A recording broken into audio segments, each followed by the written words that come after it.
What's good, y'all, and welcome to my review for, holy Jesus, bro, Double or Nothing 2023.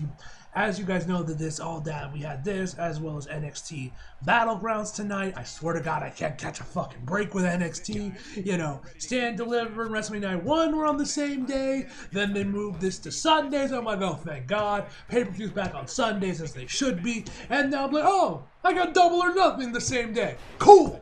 So yeah, I'll be reviewing that tomorrow, most likely. I don't know, I might watch it tonight. Probably not. I'll probably just wait to watch it till tomorrow and get the review up for you guys then for Battlegrounds. But yeah, Double or Nothing was fucking incredible, man. The show just wrapped up, and as y'all can tell by the sound of my voice, I was drained by the anarchy in the arena match. Good God. What a chaotic match that was, and in the best way possible, of course, man. Such an incredible match. And yeah, bro, I really got to nothing to say. It was just an incredible match, man, and yeah, just absolute fucking insanity across the board, man. And also, did anyone else notice the amount of F-bombs in the show? Like, there were a lot of F-bombs during this show, man. You had John Moxley singing, MJF threw it out a couple times, I'm pretty sure. Billy Gunn also threw it out during his match, in the trios match. And yeah, anyway, let's just jump right in. So we start the show off with the Battle Royal for the International AEW Championship. I'm not going to really recap this one, to the Battle Royal. I'll just talk about a few things. The match started off instantly with Kip Sabian going after Orange Cassidy. The match continues on. Eventually, Swerve as well as Keith Lee have their little exchange at it. Gotta say, I haven't really seen much of what Keith Lee's up to. I think he's like doing this whole wizard thing or something with a cloak. I gotta say, I'm not a fan of him, you know, with the whole hair. For you guys that don't know, he actually has like this a condition or something that apparently he got from his mom, where basically his hair turns gray early. Like, I'm pretty sure his mom had this when she was like 15. He mentioned this on Twitter. Like, I believe this was like right after he got released, a little bit after he got released, before he would end up signing with AEW, if I remember correctly. That's when, because he started to like not dye his hair black anymore, and then people started to see like the white bits, and like, hey yo, bro, why your hair white? Why your hair gray? You're like 30 or whatever. So then he explained the whole thing with like the condition he had with mom, and he has it as well. I think he said he got it at like 15 as well, and he was kind of just hoping that it would just all go great so he doesn't have to dye his hair anymore, which I was kind of glad when he did it debut at AEW. Oh, thank God, he dyed his hair back to black. Everything looks good. But now he's kind of like just let it all, you know, stay gray. Not a fan of the look. Gonna be real with y'all. I much prefer when it's all black. It just looks a little better, at least to my personal opinion. But yeah, anyway, so yeah, they have Swerve went at it. Brian Cage, I'm like 9% certain was dressed up as that Street Fighter character, the guy that has like that patch of chest hair, the dude with the beard and everything that has like the red and yellow. I'm pretty sure he was dressed up as him. And you know, Street Fighter 6 had just come out, like I think today or yesterday. Or over the weekend, I think is when it released. It released recently. But yeah, don't know if that was for sure, but yeah, you have that. Eventually, you actually had an Orange Cat on the outside. Big Cass was going to go for a big boot on him, but Trent Beretta moved out of the way and took the kick for him. And then eventually we get to the final four of the match, which ended up being Swerve, Pentagon Jr., Orange Cassidy, and Big Cass. They eventually go at it, eventually leaving it down to just Swerve and John and Orange Cassidy. They eventually go onto the outside. They're like struggling to like hold on to the rope, and as they're like dangling on the outside on the apron. And then like once they're like both there, Orange got like some punches in there. Swerve got his punches in there, and while Swerve is like struggling to hold on, like he's holding on for dear life on the top rope, Orange looks like he's about to go for like a Superman punch or like a super impactful punch, but all he does is just like lightly kick his hand to like get him to lose his grip and falls to the outside, man. I thought that was brilliant, man. That was a hilarious ending, man, and I just thought that was brilliant, man. Brilliant way to end the match, and yeah, he is he is still the international champion. Next up, we then have the unsanctioned match between Chris Jericho and Adam Cole, baby. Glad to see that he's obviously back and everything, man. Y'all know how much I love Adam Cole from his days in NXT. And yeah, first and foremost, I have to say, I fucking love his shirt, man. The shirt he had that he was wearing for tonight, man, looked amazing. That's probably my favorite all-time Adam Cole shirt design. Like, and I'm including, you know, his time with the UE back in NXT. You know, Adam Cole had some pretty good shirts, but this was probably my favorite. Of course, you can't fucking buy it. I literally, right after the match, right before I start recording, I went, you know what, let me go check AEW shop to see if the shirt's available. Of course, it's not. Now granted, you know, the show just ended. Maybe they plan to sell this shirt, and you know they're gonna add it tomorrow. Maybe during Dynamite next week. That's when they'll add the shirt. Maybe they just haven't added yet, and they will eventually add and sell the shirt. But given the fact that Chris Statlander came out tonight, and they right after she debuted, they already had a new shirt up for her. I have a feeling that we might not get this shirt, which would sell, or maybe they'll make it that limited edition, you know, Top Rope Tuesday thing. That's when you can buy it, which is stupid. Just let me buy the fucking shirt.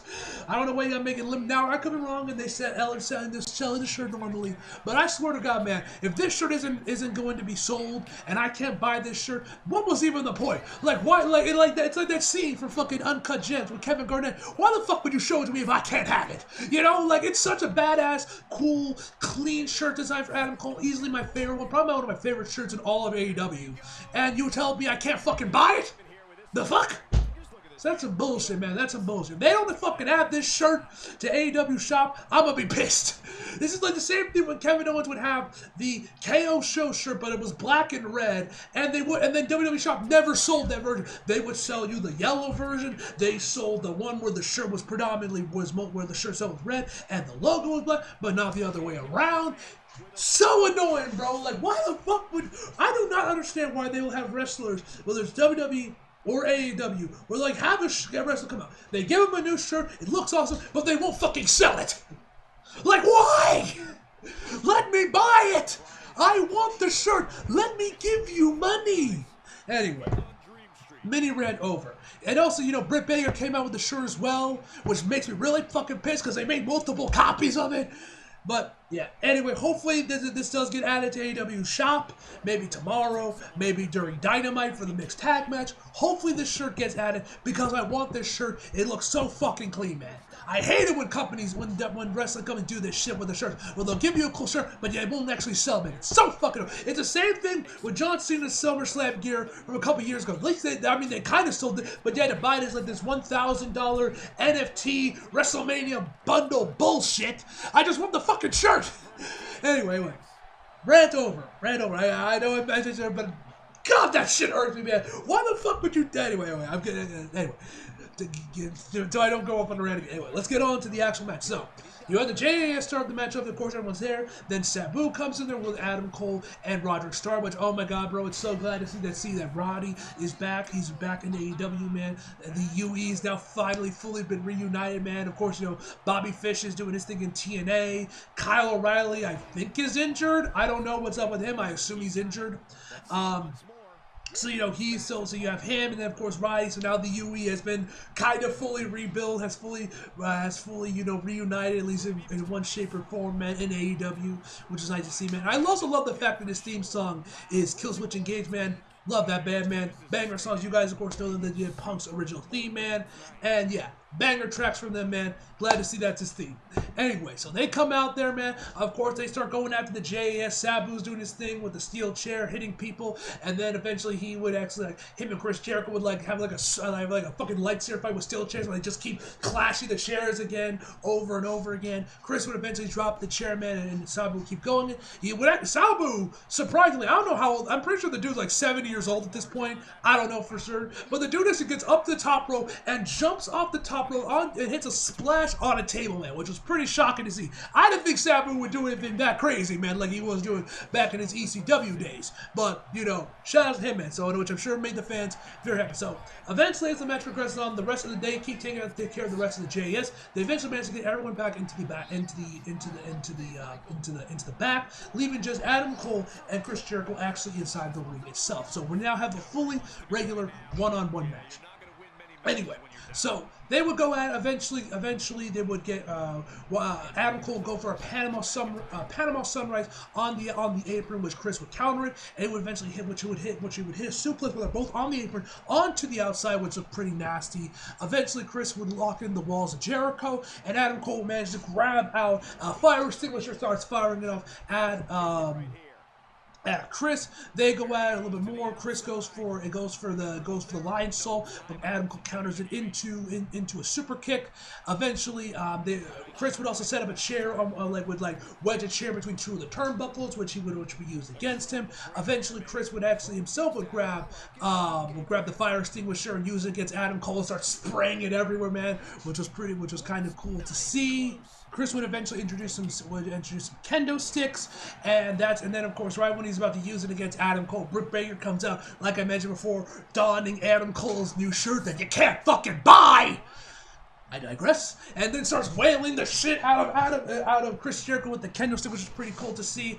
Eventually, once Britt would get, and then Paige would come in there. Britt would take care of her, and then Adam Cole would kind of appear behind Chris Jericho, uses the kendo stick as around and puts it around him, so trying to choke him with it, and be like, "I will end you!" As Adam Cole screams as he's choking the life out of Chris Jericho. They eventually some steel chairs would get involved, and Chris and Adam Cole would get onto the top rope, where Chris then would just yeet a steel chair right in front of him, and where he falls onto a table, which looked pretty cool, man. Always enjoy table spots, man. You love to see them. Anyway, after that is when eventually Chris would bring in the handcuffs, and then he would lock one with Adam Cole, starts whipping him with it, but eventually Adam Cole would eventually manage to lock Chris would, I think he hit a DDT on the handcuffs, or on the chain of the handcuffs to get a near fall, which then Adam Cole would now handcuff Chris to the other end of the chain, to the handcuffs, so now they're connected. He would go for a Panama Sunrise, which definitely wasn't the cleanest Panama Sunrise I've seen for a near fall as well. Eventually he would get two last shots in there. I still don't understand why the move, when he's been changed to AEW, it was changed to the Boom. Like, the last shot sounds so much cooler. But I'm pretty sure I mentioned this in maybe some past AEW back before Adam Cole got injured. Maybe it's a licensing thing. Maybe WWE owns the rights to the last shot, and that's why the move got to get changed. Because otherwise, I don't know why you would change it from last shot to the Boom. It just sounds stupid. Last shot just sounds so much cooler. Anyway, hits one last shot, then wraps the chains around his leg for another last shot, and then before he starts just pummeling Chris Jericho with a bunch of right hands, and eventually Aubrey Edwards would eventually stop the match, and Adam Cole would win the match. Fantastic match, man. Absolutely loved this match. We had a blast watching it, man. The only thing that would have made this match better is if there was some blood. I also kind of wish someone like either Chris or Adam bladed a little bit. We got some blood in this match, and I think that could have really put this match up to that next level, man, because with a feud like this one, I think this match definitely could have called for some blood, but I don't think like I said, the match itself was fantastic, but if there was some blood, man, oh yeah, this would be easily a 5-star match. But without the blood, I would give this match 4 stars. Either way, fantastic match, man. Do wish we got some blood, though. I feel like with this feud, it called for some blood, and that would have been nice. But anyway, still a fantastic match regardless. So next up was tag match between FTR and Jay Lethal and Jeff Jarrett. First and foremost, I have to make that Sanjay Dutt throughout most of the matches, like shit-talking JR. I don't know what he was actually saying. You almost can never hear what he's saying, but you almost hear JR be like, "Oh, get out of here, you little jerk." You know, I don't know what he was saying to JR, but he was like shit-talking him throughout the entire match or whatever. Anyway, first and foremost, I have to say this real quick, is I don't think I've mentioned before in any previous AEW reviews. I'm honestly kind of shocked how good Jeff Jarrett is and how well he can go in the ring at his age, because I'm pretty sure he's like, what, 60, 70-ish sort of range. A man of his age should not be moving as well as he does, but he moves in the ring surprisingly well for a man of his age, man. Especially definitely a lot better than Ric Flair. If you guys remember that he had that whole thing with Ric Flair, the Ric Flair's final match thing. You know, it was a tag match with him and Andrade. You had the whole thing. But anyway, so yeah, I'm kind of shocked at how well it goes in the ring, man. And I'm also been kind of surprised how well they've been handling Mark Briscoe, I believe his name is, the Briscoe that is still alive. Because honestly, I was to be real, when I kind of heard about the whole thing with the Briscoes, I honestly thought that probably nothing major was going to happen, at least on AEW TAD. I'm sure Ring of Honor was going to do their thing with him, but I did not expect him to be have such a major presence on AEW like he's had. The Undercons definitely kept the man busy, even after his brother's passing. So shout out to him for actually doing something creative. And he added a lot to this match with him being the special guest referee and everything. Anyway, so the match begins up with, you had Dax and Jay Lethal going at first. Eventually, as the match continues on, Jeff's wife Karen gets involved, starts messing around with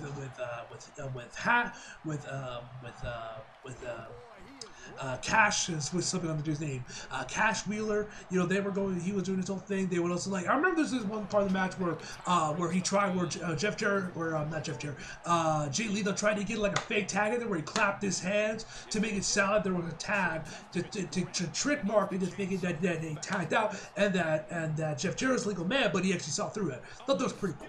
But eventually the match continues on. They try to lock some short troopers on. They manage to get to the ropes.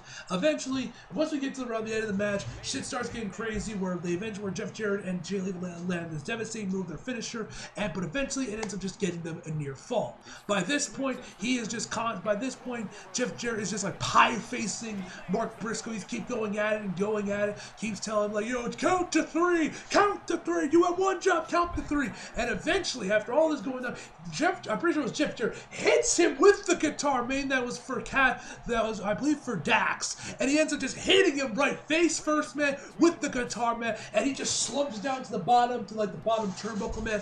Looked absolutely incredible, man. So they're going at it. They have their whole thing going on where the refs out there, you know, crafts just getting crazy. Eventually, after they hit Shatter Machine FTR, Aubrey comes to rushing to the ring to count the fall, but a fucking Sanjay, which actually Mark Briscoe actually kicked him out after he was like kind of fucking around with the match a little bit, and he like went into his inner Hulk Hogan and be like, "You out of here!" But anyway, Sanjay stops Aubrey from getting in there. Aubrey tries to walk around, like get around him, but she can't. And then fucking Karen grabs Jeff Jarrett's wife, grabs the other guitar and hits Aubrey Edwards with it.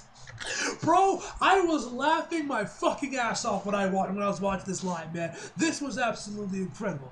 Eventually Mark would start to wake up, man. I believe Jeff Jarrett and Jay Lethal making the pin would end up being a near fall. Eventually, FTR would eventually win the match with, I believe, Shatter Machine to retain the championship.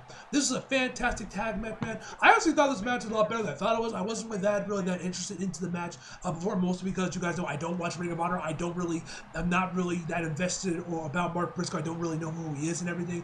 I'm not that invested with Jay Lethal or Jeff Jarrett. Wasn't really interested in the storyline, but they made it. But they definitely kept me invested throughout this match, man. And it was a fantastic tag team match. Next up was a ladder match for the TNT Championship between Wardlow and Christian. Fantastic match as this one as well, man. Christian once again came out rocking the turtleneck, which it seems that people a lot of us were fan turtleneck, as there was a chance of turtleneck throughout the match, man, which is nice to see. Glad to see people were able to appreciate a good turtleneck and a man that can rock a turtleneck like Christian.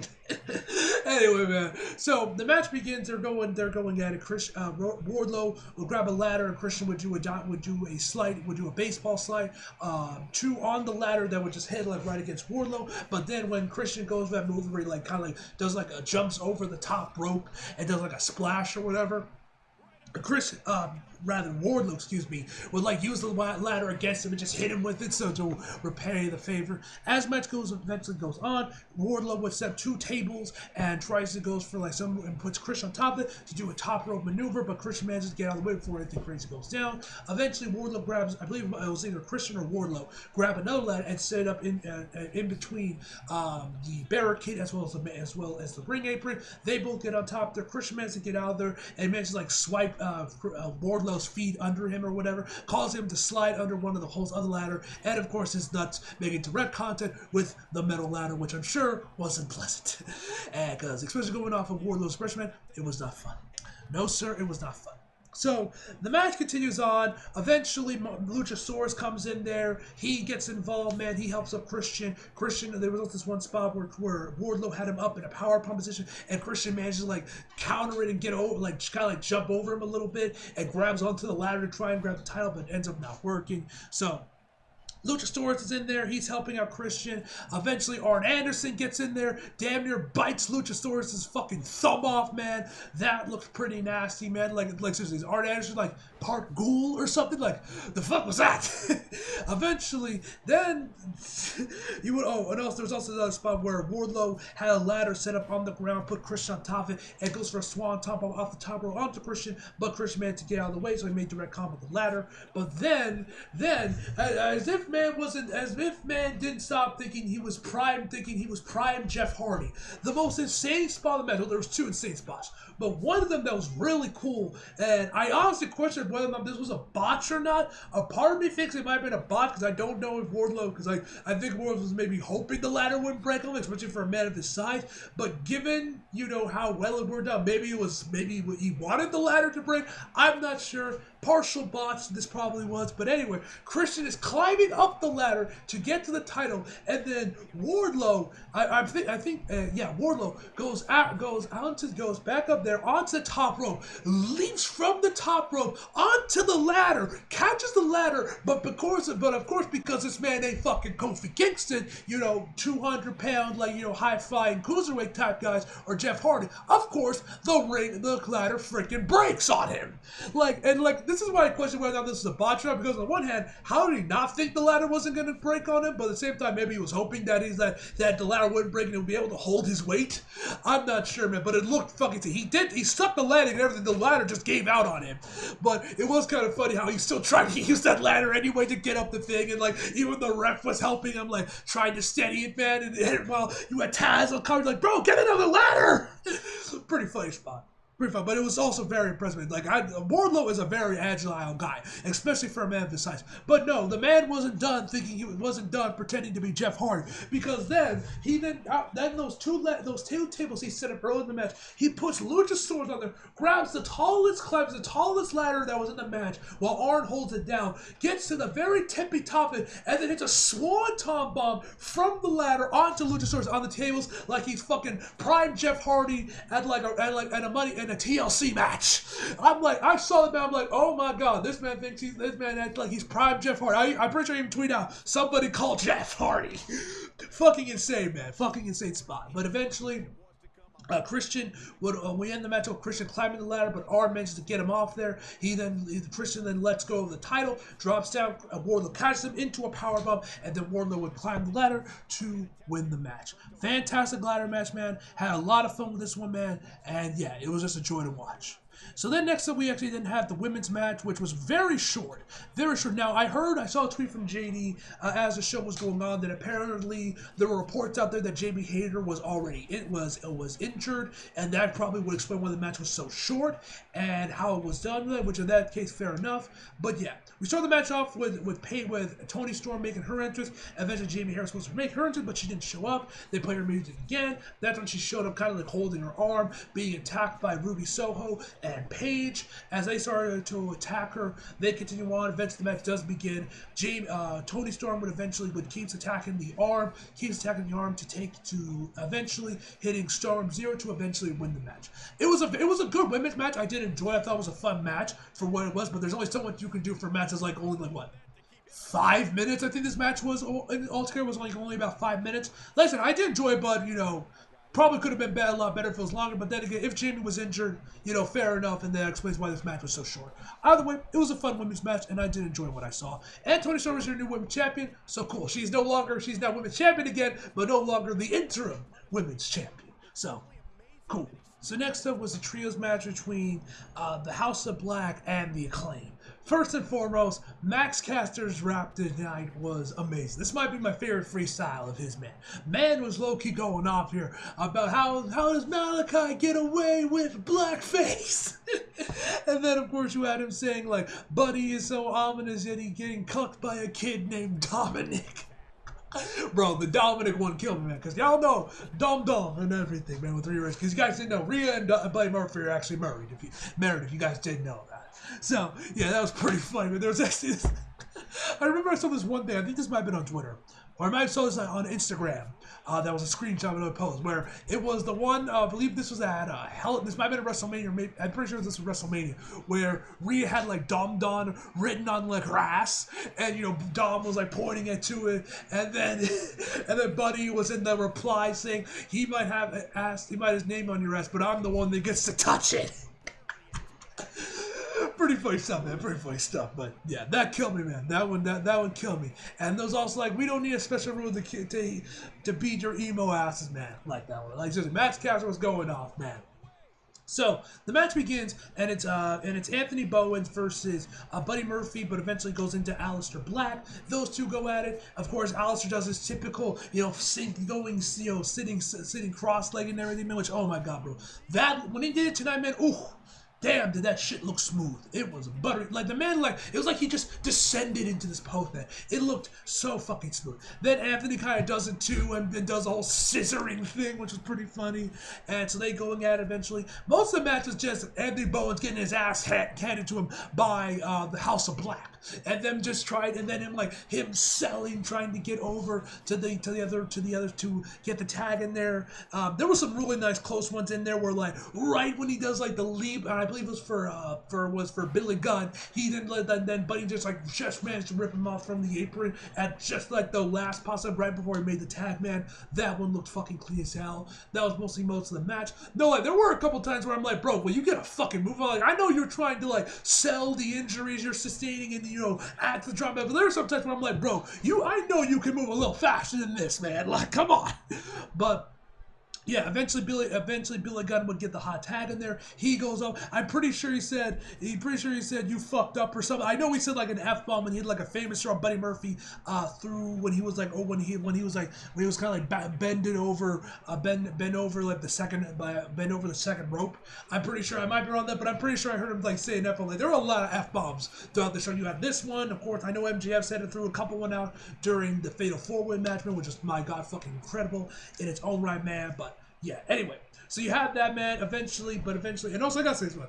Y'all know that Walter probably has the deadliest chop in the game currently, man. But I gotta say, I think Buddy Matthews, not Buddy Matthews, Brody King, I think might have him beat, or he gives him a run for his win. Because, oh my God, bro, the chops this man was delivering tonight, whoo, whoo, those sounded deadly, bro. Those chops sounded fucking deadly. Anyway, so yeah, the House of Black would eventually win the match and retain the championship. Then we had the TNT Women's Championship match, which, I'm gonna be real, I was on my phone for most of the match, man. I did not care. I've been kind of indifferent to Jade Cargill's reign. On all honesty, man, I've been kind of indifferent to this whole thing with Jade Cargill, man. And yeah, this match, I mean, it was good. It was fine for what it was, man. There were some nice spots in there, like where Taya was able to counter move into a crossbreak, into a cobra, and it looked pretty cool. That one move where she kind of like lifted Jade up there, then like used her foot to like slam her back down to the floor, looked pretty nice as well. But yeah, I was not invested or care about this match at all while I was going, and like I said, I was on my phone for a good majority of it, man. But it was a fine match in its own right, man. Jade retained, and then they announced they were gonna have an open challenge right now. She was like 60-0 at that time, and then of course when Chris Stanley comes in there, she beats her, and now she is a new TNT champ, or TBS champion, excuse me. So yeah. I don't care. Maybe with it now off Jade, now on to Chris Statlander, maybe they can add to make that match. Maybe they can add some importance to that belt. Maybe start to care for it a little bit. I'm curious to know what they're gonna do with Jade now, since since the TBS title and her streak has been like basically her own gimmick at this point. So I'm curious what they're gonna do with her now, but we'll have to wait and see on that. And yeah. Mostly indifference for this women's match, man, in all honesty. Next up, we had the Fatal 4-Way match, and oh my God, this match was incredible, man. Like, I already know I'm not going to do this match justice recapping it for you guys, but I'll try my best. First, I have to say, this is easily one of the best Fatal 4-Way matches I've ever seen, if not the best Fatal 4-Way match I have ever seen. This match was fucking incredible, man. So everyone make their of course. Max has like a little bit of an orchestra going on, or something at least sounds a little bit more orchestral for his theme, as he like is on his throne with the devil mask, slowly descending down to the ground. Before you have all these beautiful women worshiping him as he makes his way down to the ring, man. It was fucking awesome. So, once everyone is already into the ring, of course, everyone's looking at MJF, and they all start taking, and eventually MJF's like, yeah, no, fuck you, gets to the outside, throwing middle fingers up. Like I said, he was also throwing a handful of I'm pretty sure he's still throwing some F-bombs a couple times in the match as well. And so he's like, fuck y'all, you three go at. So then actually, they all then start to roll out the outside, start to corner Max, and then once they get back into the ring, that's when they all start taking turns beating the shit out of him, man. And from there, we're off to the races, man. Where these guys just with Great Sammy was doing like was doing the fucking shooting star presses off the top rope to the outside. You had so many other crazy stuff. MJF starts doing like the whole clapping thing where he looks like he's about to do a suicide dive, but he just starts running the ropes like 4 or 5 times. That was pretty funny. MJF would also try, of course, the headlock takeover onto Darby Allin, which of course Darby would kick out of. Eventually, you actually had like everyone hitting like their mentors' finishers, where Darby first hit the Scorpion Death Drop, then Sammy hit the Code Breaker, kill switch onto Sammy, kill switch from Jungle Boy to Sammy, and then from MJF to Jungle Boy, a double cross, which that was pretty hyped to see, man. See that one, of course, they do mention Cody Rhodes on commentary as well. So you had that whole exchange, man. You had another one where I believe it was Sammy had MJF in a Boston Crab or the Walls of Jericho, more specifically, and then Darby comes in there and hits Scorpion Sting or whatever that like sharpshooter submission that Sting used to do, and then they're like both locking in there, and you have like Jungle Boy and I believe it was MJF kind of like looking at each other, stopping each other from tapping. It was fucking gross. Then later on in the match, Darby would would lock a figure four onto Sammy, but then fucking Jungle Boy would then lock in a cross arm breaker onto Darby Allin. Then MJF walks in there, man, and Sammy is locking in an ankle lock on MJF, and then MJF like locks in a headlock onto Jungle Boy, man. And then of course you have the referee spinning around them, making sure to see everyone's tapping. It was fucking mad. Also, one other thing I forgot to mention is the QR codes or the cue cards made the return for tonight from Sammy G, where he announced that he's actually going to be a father. They announced that him and Ty are having a baby. Congratulations to them. And the reason I bring this up because of what happened right now in the match. I'm pretty sure I'm a little bit out of order, but fuck it. Where eventually during the match, MJF would grab a microphone, and Sammy was in the ring, and he's like, "Listen, buddy, I know you're gonna be a father. I know you need money. Just lay down, bro, and take the pin. I know you need the money. Kids are expensive." Like he's trying to tell him to take the pin, man. And I'm just laughing my ass off of this. I'm like, yeah. He's like, think of your baby, man. I'm like, yeah. Think of the children. Think of the children, Sammy. Anyway, so then Sammy and this like, all right, fine. And of course, you actually had Tony on commentary saying, "Think of how much money you can make as world champion, Sammy." Which, to be fair, is right. He probably make more money than that than whatever MJF would pay him if he did actually take the pin for him. But regardless of such, man, right when MJF is about when Sammy lays down onto the ground and look at MJF has won, he's about to take the pin, but Sammy counters it into a roll up, man. The crowd goes ballistic for that, man. That one was pretty insane, man. And then yeah, just from there we just have batshit insanity, as I mentioned before. Sammy was hitting shooting star presses onto the outside on everybody. Darby Allin was doing a suicide dives. He like clotheslined somebody over. I think it was Jungle Boy and Sammy were just like double clothesline them both and spills them out to the outside over the barricade. That looked pretty insane, man. Eventually, as the match continues on, Darby would eventually hit the coffin drop on MJF and then go for the headlock takeover to win the match. Of course, near fall. As the insanity continues on, eventually Jungle Boy would have the AEW title because I believe MJ was going to use it, and then he's like contemplating like, does he use it against Darby? Does he use it? He eventually does not use it, and then so Darby's able to capitalize on this, and then he goes for the coffin drop once again, but this time MJ manages to like lay the belt on top of Jungle Boy's body, so that when Darby hits it, he's not hitting him, he's hitting the belt, which then MJF uses to hit a headlock takeover to win the match on Darby, which I thought was brilliant. I thought that was a brilliant way to end the match, man. Fucking incredible, man. I know I didn't do this match justice, man. It was an incredible fatal four-way, man. And yeah, so then we had the Anarchy in the Arena match. I'm not even gonna bother recapping this because I know I can't. This match was complete utter chaos. Like, I have to say this right now. Shout outs to the cameramen, to TK, working Gorilla, and everyone in the production truck for trying to keep up with all these guys who were all in like 15 different places at once to keep us on top of the action, what's going on, bro, because everything, everywhere, everybody was all over the place, man. It was just insanity, bro. So I'm not gonna bother recap this. I'm gonna just tell you all some of my favorite spots, and so we can end the review. So first off, of course, you have the Elite come in there. Then, of course, the Blackpool Combat Club comes in there. They actually have the band that does John Moxley's entrance theme actually performing live. And as they were coming from the crowd, eventually the Bucks come in there. They start attacking while in the crowd. And mind you, throughout this entire early part of the match, like basically almost entire first half of the match, they are still performing the song as all of this is going on, bro. They're doing this shit for like 6 minutes straight. I was like, is this going to happen through the entire match? And so they keep going on. Eventually, they get back into the ring. They start going at it. John, of course, starts bleeding because, of course, he does. John is always bleeding. Eventually, the Bucks would get in there, super kick the lead singer of the band. Does like those sling suplexes he does to, I believe it was Wheeler Yuta. Him and Matt would eventually go. Matt and Cesaro would go all the way to the back of the arena, and he would hit a pile driver on Max.